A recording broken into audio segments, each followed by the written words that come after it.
I'll never fall in love, okay?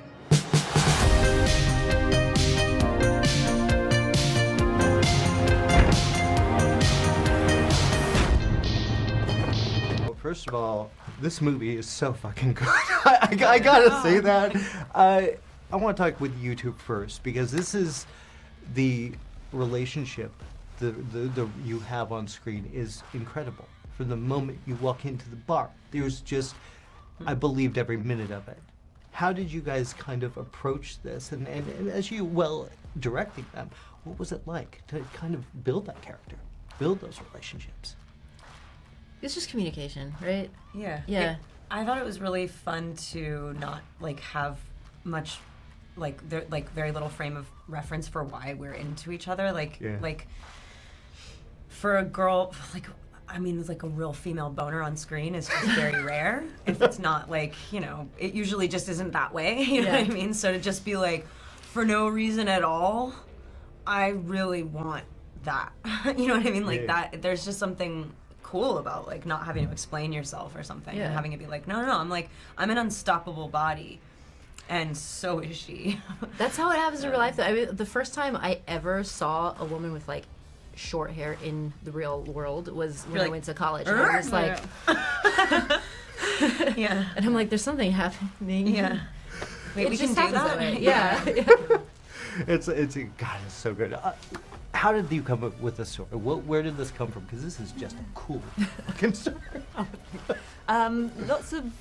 I kind of just locked myself in a room with my co-writer Veronica Tafilska for quite a long time, and we just tried to make each other laugh and tried to entertain each other, and tried to make our characters' lives as difficult as possible and enjoy making them scrum. Is it tricky? Because here you're making characters that they've got flaws, and Hollywood loves to glamorize everything, right? This is real. This is absolutely the good and the bad. Do you like that, going into those roles and not just playing by the, doing the next superhero movie or, what is it about? There's nothing wrong with that either. You were great in that, by the way.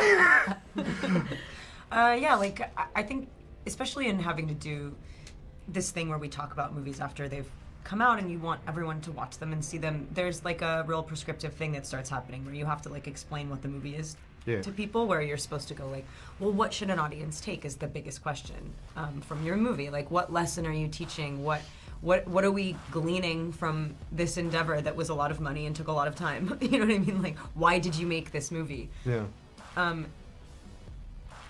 Questions like that don't have answers, and so when you start to generate them, you start to just sort of diminish like the endeavor itself. You know what I mean? So it's like this movie just felt like it was about human beings who have problems and are very messily dealing with them, and it's not about like learning lessons. You know what I mean? It's more visceral than that, and it's more gray than that. And hopefully like our main protagonist, who you're pretty much, I don't know, should be in love with, should scare the shit out of you and yourself. Like you should probably like be like, maybe I could be like that too. But hopefully the movie makes you scared of being a human. Yeah. Humans are awful.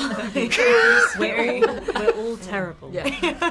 We gotta wrap it up, but man, please go see it. People need to see this movie. It's great. Yeah. Congratulations for all of you. Thank you very much. Thanks so much. That's big.